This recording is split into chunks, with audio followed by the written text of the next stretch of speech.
Good evening everyone, this is Karnika from Renova clinics. आज मैं फिर एक नए क्वेश्चन के साथ आई हूँ।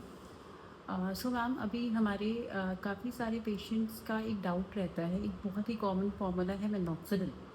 तो मिनॉक्सिडिल किस लिए प्रिस्क्राइब किया जाता है, उसके क्या प्रोज एंड कॉन्स होते हैं, और ये किस तरीके से हमारे हेयर फॉल को कंट्रोल करता है। और बहुत सारे पेशेंट्स होते हैं जो कि मिनॉक्सिडिल लेना ही नहीं चाहते हैं। उन्हें लगता है कि हमने एक बार मिनॉक्सिडिल स्टार्ट किया और जैसे ही हम उसे रोकेंगे वो बाल आपके दोबारा से चले जाएंगे। तो इसके बारे में आप प्लीज़ एक बार क्लियर करिए जो भी डाउट्स हैं। Good evening everybody. मिनॉक्सिडिल एक फॉर्मूला है जो कि हेयर फॉल के लिए यूज़ किया जाता है या हेयर कंट्रोल के लिए, हेयर ग्रोथ को प्रमोट करने के लिए। मिनॉक्सिडिल बेसिकली डीएचटी ब्लॉकर होता है और वो वहाँ पे काम करता है जहाँ पे हेयर फॉलिकल है। अगर आपका एरिया बिल्कुल चिकना हो गया है, बाल्ड हो गया है, तो वहाँ मिनॉक्सिडिल लगाने से काम नहीं चलेगा। मिनॉक्सिडिल का इफ़ेक्ट वहीं पे आएगा जहाँ रूट है, जहाँ पे जड़ है। वहाँ अगर आप मिनॉक्सिडिल लगा रहे हैं तो वो थोड़ी सी ग्रोथ प्रमोट करता है, लेकिन बिल्कुल हेल्दी नहीं बना देगा कि बिल्कुल पतले रोए जैसे बाल है, थिन आउट, और आप मिनॉक्सिडिल लगा के सोचें कि वो एकदम हेल्दी हो जाएंगे। Not possible. वो लगभग 70 to 75% ही ग्रो करेंगे, काम करेंगे। दूसरा, मिनॉक्सिडिल हम हेयर ट्रांसप्लांट के बाद देते हैं और हेयर फॉलिंग में देते हैं, तो उसमें मिनॉक्सिडिल ये काम करता है कि एनाजन फेज बढ़ाता है और डीएचटी का एक्शन कम करता है।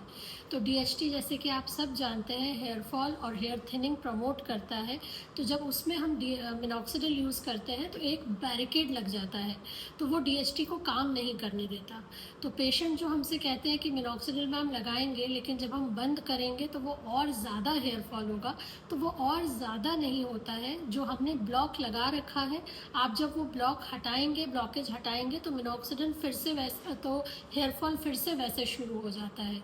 तो मिनॉक्सिडिल सिर्फ उसको कम कर रहा है, उसकी स्पीड को कम कर रहा है। वो बैरियर हटाते ही मिनॉक्सिडिल जैसे ही हटेगा वो फिर से अपनी पेस पकड़ लेते हैं। तो ये होता है। और जो कुछ पेशेंट्स को, जैसे जिनको सिबोरिक डर्मेटाइटिस है या सोरियासिस ऑफ स्काल्प है, वो मिनॉक्सिडिल नहीं यूज़ कर पाते हैं क्योंकि उससे और एग्रवेट हो जाता है या कंडीशन वर्सन होती है। तो उन केसेस में हम ये कर सकते हैं, अब हमारे पास टैबलेट फॉर्म में भी मिनॉक्सिडिल है। तो अगर आप टाइमली मिनॉक्सिडिल सुबह शाम नहीं लगा पा रहे हैं, या किसी किसी को मिनॉक्सिडिल से ड्राइनेस होती है, कभी कभार पेशेंट्स बताते हैं कि मेरे बाल बहुत ऑयली हो जा रहे हैं, डैंड्रफ जैसा फील होता है, रोज़ शैम्पू करना पड़ता है, तो आप बिल्कुल स्प्रे यूज़ ना करें। Now we have minoxidil in tablet form और बहुत अच्छा रिजल्ट है। आप अपने फिजिशियन से कंसल्ट करके minoxidil as a tablet form भी अब ले सकते हैं। Thank you so much. Thank you ma'am.